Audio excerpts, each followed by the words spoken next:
Psalm 21 verse 5, past and present. In thee have our fathers hoped, they have hoped and thou hast delivered them. Psalm 21 verse 5, Douay Rheims. Oftentimes in the Psalms, there are what amount to rhetorical recountings of God's actions in the past towards his people or towards the psalmist. And while God certainly does not need to be reminded of his promises or mercy, the language of the Psalms often functions in this manner. In doing so, the psalmist expresses not God's need of remembering, but rather his own need. This duality of faith and seeking after faith is captured well in Psalm 41. Quote, I will say to God, thou art my support. Why hast thou forgotten me? And why go I mourning, whilst my enemy afflicteth me? Psalm 41 verse 10, Douay Rheims. The parallelism beautifully captures this, for in one breath he expresses a profound faith in proclaiming God as his support, but then in the next wonders why God seems to have forgotten him. This vacillation between faith and uncertainty characterizes our sojourning here, and the fickleness of our minds and hearts entails that we must have these reminders to ourselves of God's mercy and faithfulness. These serve as anchors to keep us from going adrift, or as markers that we can return to when lost in the obscurity of this vale of tears. The psalmist, in the midst of his dereliction, thus reminds God of the hope that his fathers placed in him. And this hope was not disappointed, but brought to fruition in that God hast delivered them. Both have hoped, spera verunt, and hast delivered, liberasti, are in the perfect tense, describing actions that have had their completion in the past.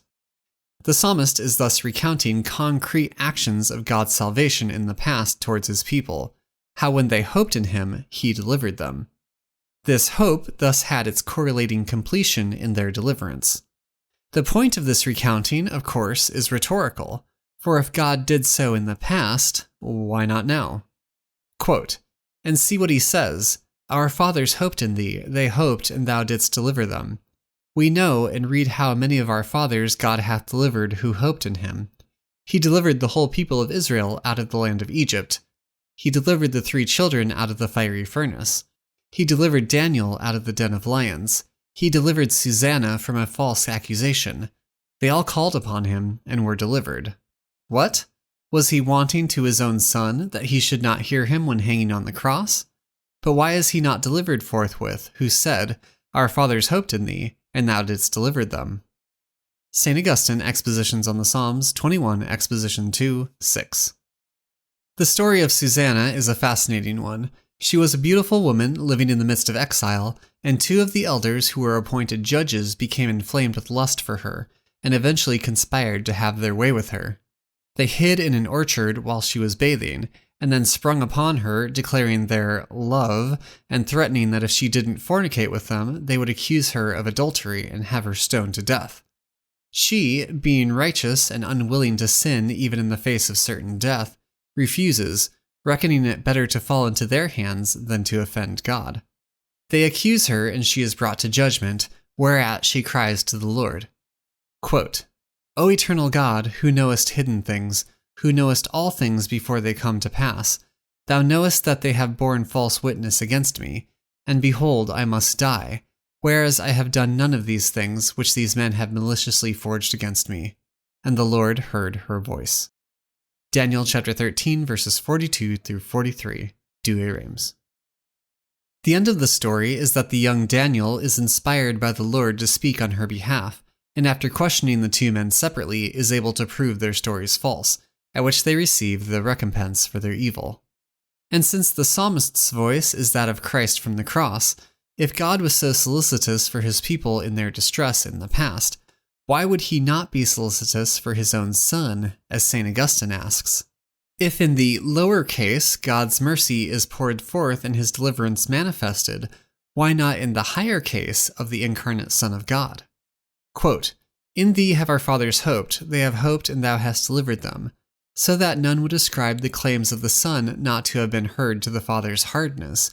As has been stated, the Son briefly touches on the deeds which the Father performed.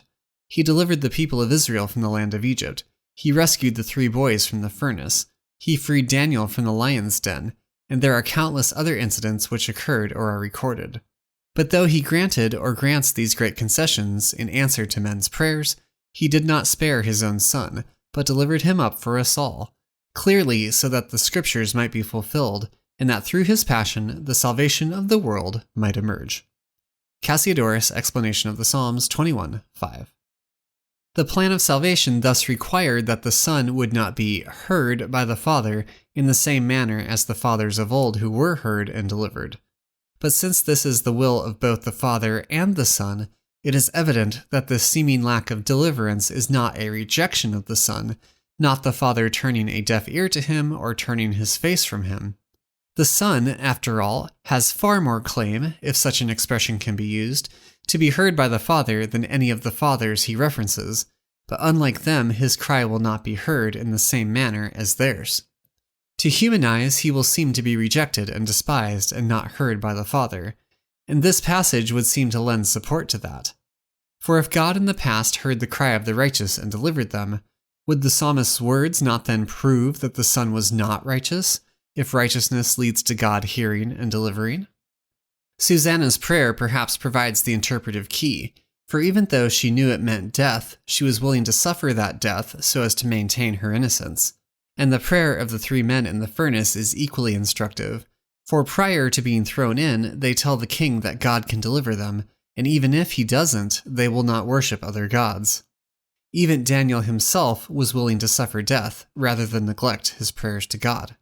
Our Lord brings these prayers of the righteous into their perfection in his own agony in the garden, praying to the Father that the cup might pass from him, yet not as he willed, but as the Father willed. The righteous are thus characterized by their readiness to suffer within the will of God, to submit the totality of their lives and wills to God, even if it entails suffering and trials and even death. The cry of the psalmist, and thus of the Lord from the cross, is not absent from this context, for the righteous whom God delivered were likewise prepared to suffer death for the sake of God and his will. To remind God of the fathers who hoped in him is thus not simply a rhetorical rehearsal of God's goodness in the past, but a confidence in it within the present, even in the face of death, for the righteous do not look to the goods of this life or this world as their highest end, but rather hope in the Lord's mercy, who will deliver them from death and bring them to life everlasting. Quote, "But the souls of the just are in the hand of God, and the torment of death shall not touch them. In the sight of the unwise they seem to die, and their departure was taken for misery. And their going away from us for utter destruction, but they are in peace. And though in the sight of men they suffered torments, their hope is full of immortality. Afflicted in few things, in many they shall be well rewarded, because God hath tried them, and found them worthy of himself. As gold in the furnace he hath proved them, and as a victim of a holocaust he hath received them, and in time there shall be respect had to them. The just shall shine, and shall run to and fro like sparks among the reeds. They shall judge nations, and rule over people, and their Lord shall reign forever. They that trust in him shall understand the truth, and they that are faithful in love shall rest in him, for grace and peace is to his elect." Wisdom chapter 3 verses 1-9, Douay Rheims. "In thee have our fathers hoped. They have hoped, and thou hast delivered them." Psalm 21 verse 5, Douay Rheims.